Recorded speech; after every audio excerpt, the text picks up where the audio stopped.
Health bars, hunger bars, stamina bars. What do these three things have in common?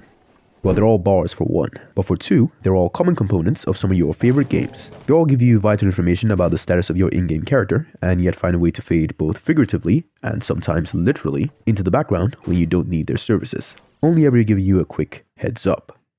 One might even say a quick heads up display. That's what HUD stands for. Hello and welcome to the 7th devlog of the Rowdy Bunch. In this devlog, we're going to be designing the HUD of the game. It's an action game, a beat 'em up to be precise, so gameplay consists mainly of combat. With that in mind, you could probably guess some things will be needed for the HUD. A health bar, some cooldowns maybe, but things get more complicated once you consider the fact that it's based around tag team combat. That is to say that you can have a total of 3 characters who you can swap between willy-nilly. All of a sudden I need 2 extra health bars and have to find some way to balance them so as to not overshadow the main health bar while still making sure they're readable at a glance, all while finding a way to display assist cooldowns as well. This task isn't impossible though, as all tag team fighters have to conquer the same problem with their HUDs, and so I find myself standing on the shoulders of giants, like Dragon Ball FighterZ and Marvel vs. Capcom. 2 amazing tag team fighters that have found the trick to making their HUDs readable at a glance while minimizing clutter. I decided to have a central portrait of the active character inside a circle. I'll then have 2 smaller circles at the top left and bottom right of this portrait. This is because the assists are triggered with left bumper and right bumper, or Q and E on keyboard.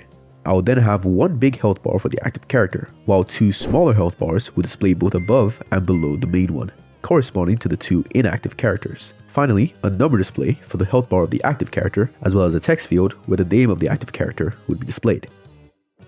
Now that I had the design down, it was time to actually implement it. Most of the process was boring, but the most interesting part had to be the portraits. I'd actually had to downscale them after realizing they'd be covering way too much of the screen, but even after the downscale, I believe the personalities of the characters are still readable. Namely, Chriso's seriousness, Fred's indifference, and Yomu's easygoingness.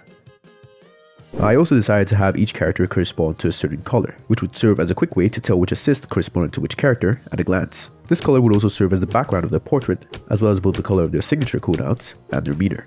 Now that was pretty much it for the HUD. I'd go on to add some icons for the signatures and assists, but before that I had to think about something else, namely how much health each character would have, or should have. And yes, okay, I know this has little to do with the actual design of the HUD, but I figured that since I have the health of the characters being displayed now, I'd ought to also allow them to be damaged. And for that, I needed to first decide how much health each character should have. I landed on 30 for Yomu, 50 for Chriso, and lastly, 100 for Fred, but I later ended up changing it to 75 instead. It's important that each have different health amounts because it helps reinforce their roles. Yo is a glass cannon, so he has low health. Chriso is a crowd controller, so his health is middle of the road, since he's gonna get hit while controlling the crowd. And Fred is a tank, so he has a ton of health. After choosing their health, I got to actually animating their hit states. I tried to have their animations feel distinctive to their character, but most of the time I just prioritize clarity over character. For example, Fred would never pop his eyes open like this, but the eyes help convey the hit very well, so I had to improvise around it, which I think I did reasonably well. And now, with the animations done, Jimmy may finally have his revenge.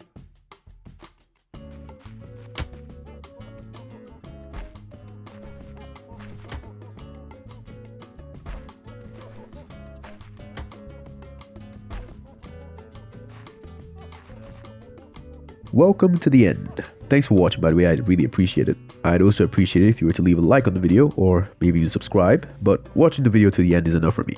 Don't forget to leave any and all feedback you may have in the comments, and as always, till we meet again.